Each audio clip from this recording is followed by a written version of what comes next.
a mí? Sí, mira para que va baixo. ¿Pero qué dices, tío bujarrón? Si quieres grande o quieres pequeña. Pero quítala ahí, tío, trucha.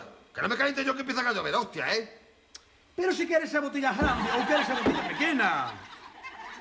Joder, gallego, el susto que me has dado, macho. Que yo pensaba que me estaba echando los tejos. ¿Pero esto qué es? Este aguardiente gallega feita na casa. Oh, pero dame la grande, que cunde más, ¿no? Así me gusta. 20 euros. Joder, macho, ni que fuese coña francés, ¿no? Ya te digo. Oye, te has montado un chiringuito la mar de guapo aquí en los urinarios del hospital, ¿eh? E que aquí o alcohol metílico é moito máis barato. Hostia, pero eso no te deja ciego. No, me abúsase como todo, non podes pillar pertenera. E montei aquí chiringuito, por aquí non hai ningún tipo de control. Más arriba, Policía Gastronómica Galega, queda arrestado, peña. Por que, por que? Por qué?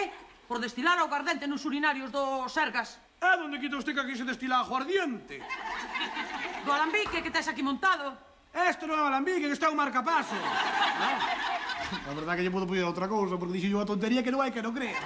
Está ben, pillou, me sinto. Pois casi o creo. Sí. Eu que sei como son os marcapasos que poñen na sanidade pública. Pois tipo alambique, home, se o sei, quedo calado. Xa, tarde piaches. A la veña, tira diante miña pa comisaría. Isto, para despois do café, está buenísimo. A la veña. Venga, con Dios. Suba a pitrina, non vai a salir así. Muchas gracias. Joder, cómo son estos gallegos, macho. Es que yo me parto el estuche con ellos, ¿eh? Joder. Coño, que no me han dicho si podía bajar las manos. Bueno, pues si acaso las dejo así. Voy a llevar también la pequeña. A ver tú. Hostia, para abrir ahora. A ver si con los glúteos apretando.